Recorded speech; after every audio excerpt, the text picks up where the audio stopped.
Music mogul Sean Diddy Combs back behind bars, a magistrate judge denying him bail, saying that there were no conditions that she could conceive of that would make her confident that he would appear again for other court appearances. The judge saying, "My concern is this is a crime that happens behind closed doors."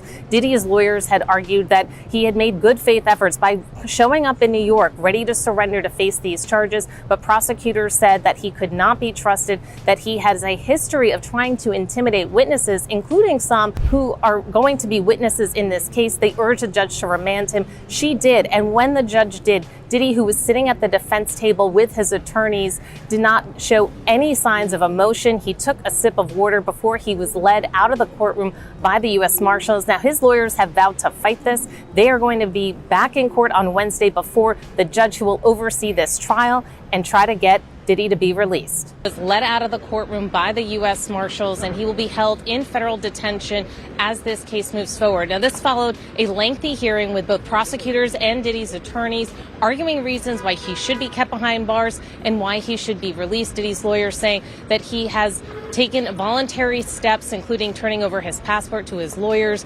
saying he would report any of his movements to prosecutors. But the judge finding that that was just not enough. She said, "My concern is that this is a crime that happened behind closed doors, even when pretrial services is monitoring." So she said there was nothing that his lawyers had offered that made her feel comfortable that he would return to this courthouse for subsequent court hearings and for a trial. She said that it was both his substance abuse and the fact that some of this physical abuse that's been alleged occurred when he was using drugs and alcohol, that was the reason why she couldn't trust that he would not commit any additional crimes while he was left on bail. So Sean Diddy Combs is not going to be walking out this door. He is in federal custody, where he will be unless his lawyers are able to convince a different. A judge denied his request for bail a second time, and the place where he's locked up now getting a lot of attention.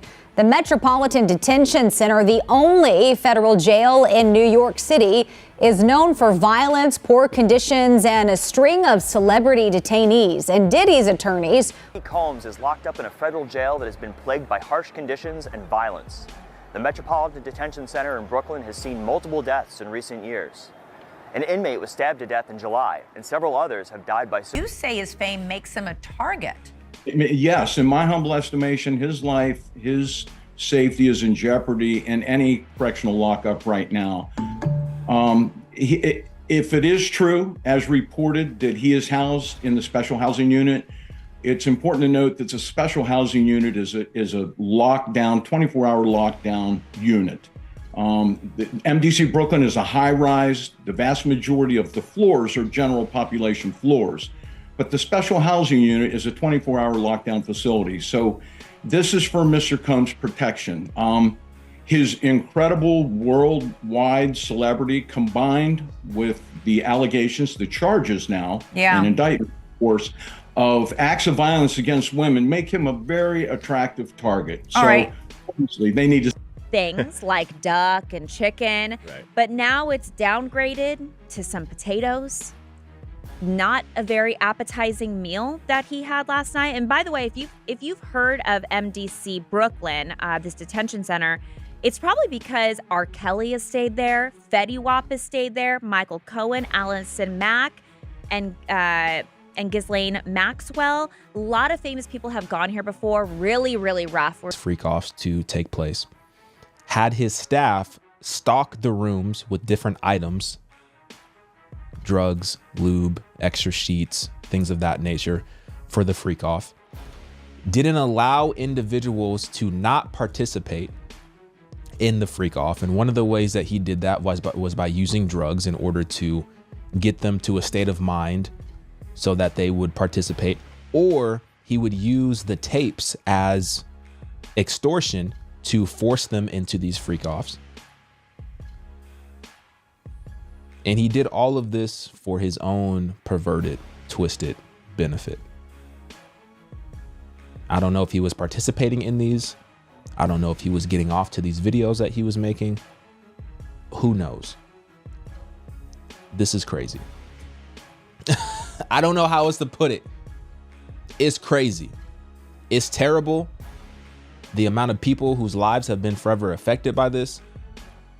I just want to know some more information, and I want to know who else is involved in this, because I have a feeling that this is going to be massive for the next 2, 3, 4 years. I don't think Puff gonna get locked up. I say, bitch, they got Chapo. You know what I'm saying? Like I was telling you earlier, they got Chapo. They could put Chapo under the ground. They can hire Puff. But it's just long overdue. Like for a while, it made me kind of question, like, damn, you know. It's to the point where it felt like they forced the feds to do their job. He forced the feds to do their job, because if they didn't do it, everybody looking at them like, what, do you motherfuckers exist? You know what I'm saying? Like, he done got away with too much, but you gotta understand this, right? A lot of stuff Puffy going through, and I don't wish bad on him. Like, before this transpired, I had a lot of hatred toward him, but it was about financial reasons. When it comes to this subject, it's very sensitive to me because it's a lot of victims in here. You know what I'm saying? And at the end of the day, it's still somebody's father. You know what I'm saying? So, but we make our own bed, man. And for a long time, a lot of people, I want him to understand that a lot of people was hurt because you couldn't live your truth. Everything he going through right now is because he couldn't let go. He couldn't let go having a position of power over street niggas, and also being who he is. If people know his secrets, because believe one thing about it, you know, and that's with all these rappers. Somebody know your secrets. You might be you and Puffy getting, you know, because Puffy, I can imagine he approached these guys who going through financial situations, these rappers who get themselves start making a lot of money, then when things don't be hot no more, you fall back on people like him. He prey on you. And what he do is he offer you things to keep up a lifestyle. You can imagine Puffy, Playboy. You know, Playboy, don't worry about that, man. Cassie, Diddy's former partner, is reportedly a key figure in the accusations leading to his arrest. And I talked about who the main witness is. Who's the main witness here? It's Cassie, right? She's the girl that gets beat up. She's his girlfriend. She makes, you know, she's the one that drops one of the original lawsuits. He ends up saying, hey, look, you know what? I'm gonna, the next day, let's settle this and be done with this, right?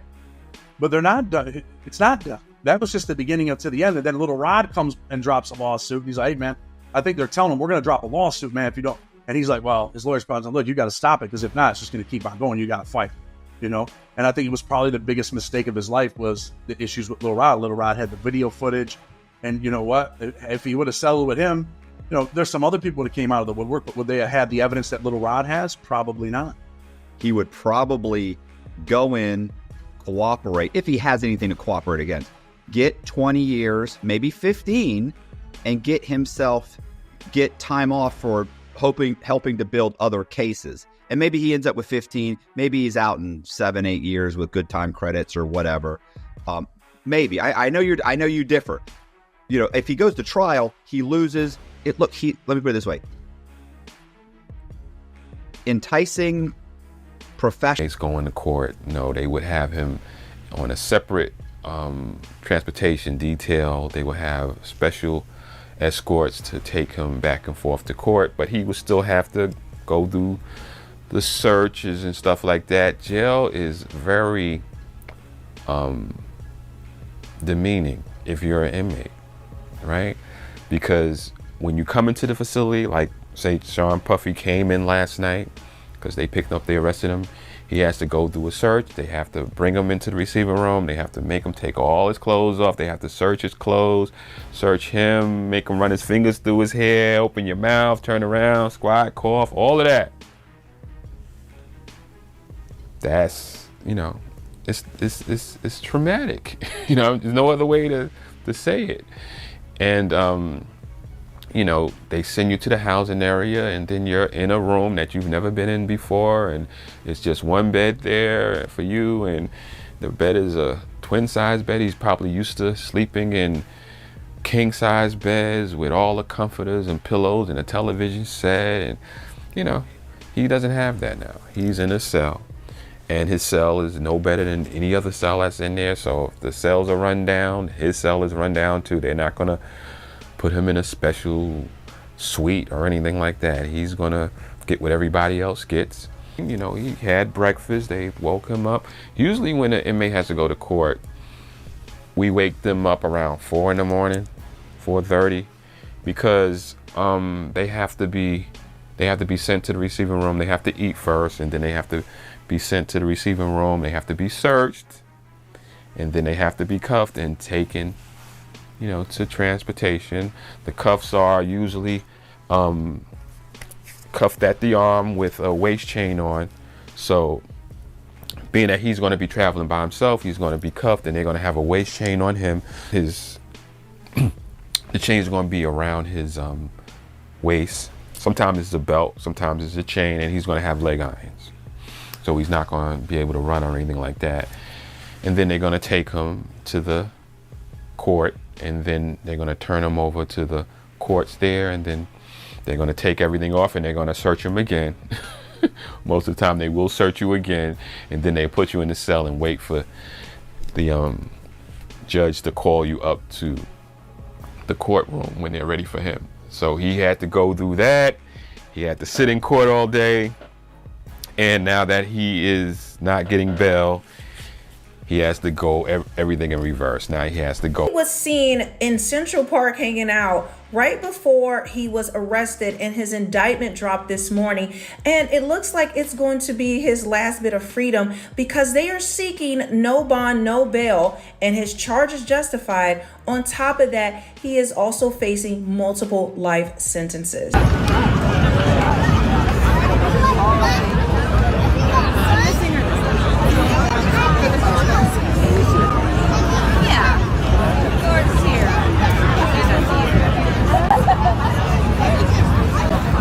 From where I live here in Los Angeles, with a lot of armed federal agents who went into the home, and they're looking for evidence of criminal activity, primarily sex trafficking, like you talked about, Christina, but other crimes as well. Add gun and firearms charges, and we're talking about someone who may spend decades in federal prison, like R. Kelly. And this is why, under federal law, if someone is convicted of even one count of sex trafficking, it carries a minimum 10 or 15-year prison sentence minimum. The judge can't go any lower for each count, depending on the age of the victim.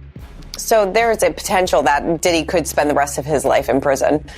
Oh, very real possibility. I wouldn't be surprised if this is another Jeffrey Epstein or an R. Kelly type case, where we're talking about multiple victims across multiple jurisdictions over a significant period of time. And again, these are just allegations. Nothing's been proven yet, but I wouldn't be surprised if Diddy is arrested in the coming days or weeks, and he's going to have to face these charges.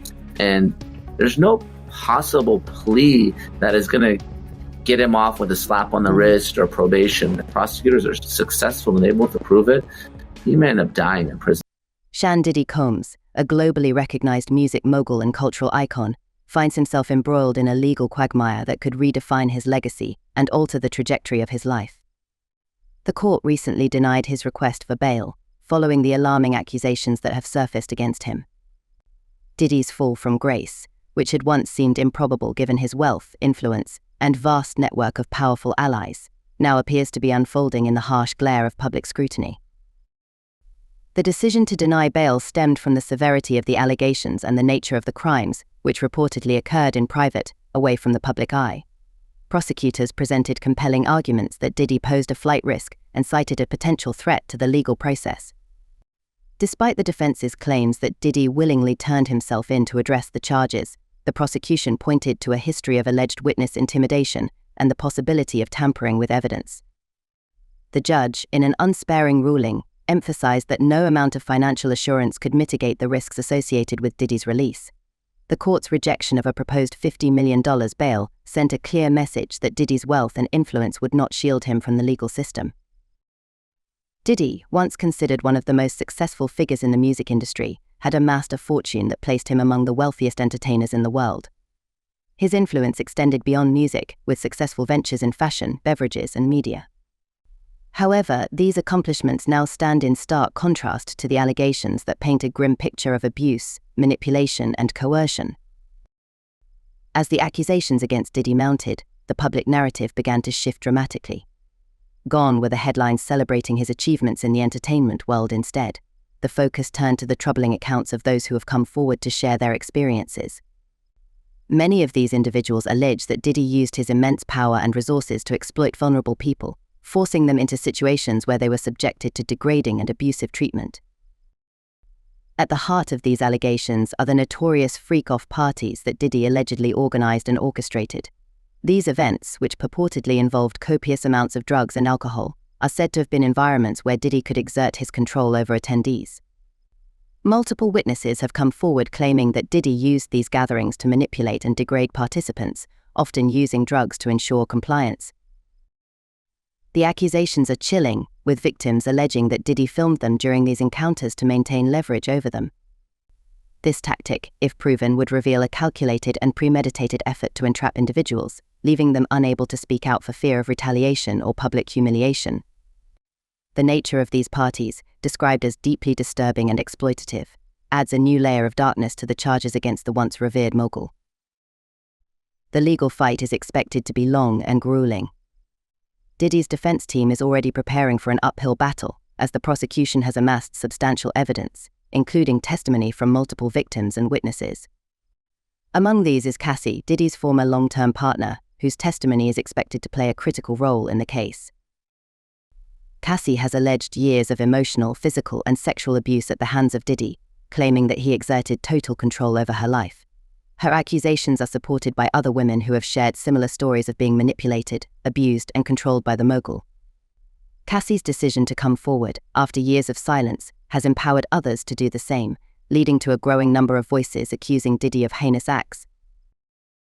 In addition to the abuse, Cassie's claims also touch on Diddy's alleged use of drugs to maintain control over his victims. She describes being forced into situations where drugs were used to alter her state of mind, leaving her more vulnerable to Diddy's demands. These details are likely to be central to the prosecution's argument that Diddy systematically used his power and wealth to prey on vulnerable individuals. Diddy's defense team, on the other hand, has pushed back against these claims, attempting to discredit the witnesses and cast doubt on their motivations. They argue that some of the allegations are exaggerated or fabricated, driven by individuals seeking financial gain or revenge. However, with multiple accusers and corroborating evidence, this strategy may prove difficult to sustain over the course of the trial. The defense also raised concerns about the conditions of Diddy's detention, emphasizing the harsh realities of life inside the Metropolitan Detention Center (MDC) in Brooklyn. MDC has a notorious reputation for violence, overcrowding, and inhumane conditions, and Diddy's legal team is likely to argue that holding him there poses a threat to his safety. However, the court has so far been unmoved by these arguments, and Diddy remains incarcerated under close observation. The case against Diddy has sparked broader conversations about power dynamics in the entertainment industry. His case draws parallels to other high-profile figures, such as Jeffrey Epstein and R. Kelly, who also used their status to exploit others, often for years before facing legal repercussions. The fact that Diddy has been able to operate unchecked for so long raises uncomfortable questions about the structures in place that enable powerful men to abuse their influence without consequence. For years, Diddy had enjoyed a near untouchable status in the entertainment world. His achievements, charisma, and vast network of influential allies seemed to provide him with a protective shield, ensuring that any whispers of misconduct were quickly silenced or ignored. But the tide began to turn as more victims spoke out, emboldened by the Me Too movement and other high-profile cases of abuse coming to light. These movements have shifted public sentiment, creating a space where victims feel more empowered to share their stories, and where powerful individuals are more likely to be held accountable for their actions. The ripple effects of the case are being felt throughout the music industry. Executives and artists who were once closely aligned with Diddy are now distancing themselves, with many choosing to remain silent rather than offer public support. This silence speaks volumes about the gravity of the situation and the impact it is having on Diddy's once untouchable reputation. Beyond the industry, the case has raised broader societal concerns about how individuals with power and wealth are treated in the legal system. Critics argue that Diddy's wealth should not afford him leniency, particularly given the gravity of the charges against him. While Diddy's legal team will undoubtedly use every resource at their disposal to mount a defense, the court's decision to deny bail suggests that the legal system is not willing to grant him special treatment based on his status. The cultural implications of Diddy's legal battle are profound. Diddy has long been a figurehead of the music industry, shaping the landscape of hip-hop and influencing generations of artists. His empire, built on a combination of musical talent, business acumen, and cultural relevance, has made him a household name. Yet, the allegations against him threaten to overshadow all of his accomplishments, reducing a once celebrated career to a cautionary tale about the dangers of unchecked power. Diddy's influence extended far beyond music. He was a symbol of success, particularly within the Black community, where his rise to the top was seen as a testament to hard work and perseverance. His achievements inspired countless individuals, and his contributions to the culture cannot be denied. However, his fall from grace serves as a reminder that no amount of success can absolve someone from the consequences of their actions. In the wake of the allegations, there has been a reassessment of Diddy's legacy. Conversations about his contributions to music and culture are now intertwined with the accusations of abuse and exploitation. For many, it is difficult to separate the artist from the allegations, and Diddy's once sterling reputation may never recover fully. Public reaction to the case has been mixed. On one hand, there are those who continue to support Diddy, arguing that he is being unfairly targeted or that the allegations are part of a broader conspiracy to bring him down. These supporters point to Diddy's philanthropic efforts and contributions to the Black community as evidence of his character, insisting that he could not be capable of such heinous acts. On the other hand, there are those who believe that Diddy's wealth and power have allowed him to escape accountability for far too long. They argue that the volume of accusations and the consistency of the victims' stories make it impossible to dismiss the claims against him. For these individuals, Diddy's downfall is seen as a long overdue reckoning. The media has played a significant role in shaping the public's perception of the case. With sensational headlines and in-depth exposes, the press has dissected every aspect of Diddy's life, from his personal relationships to his business dealings. The scrutiny has been intense, and as more details emerge, the pressure on Diddy and his legal team continues to mount. As Diddy's legal team prepares for the upcoming trial, the stakes could not be higher. The outcome of the case will determine not only Diddy's fate but also the future of his empire. A conviction could lead to life imprisonment, effectively ending his career and leaving a lasting stain on his legacy. Even if Diddy is acquitted, the damage to his reputation may be irreparable. The legal battle is far from over, and the next few months will be critical in determining the outcome.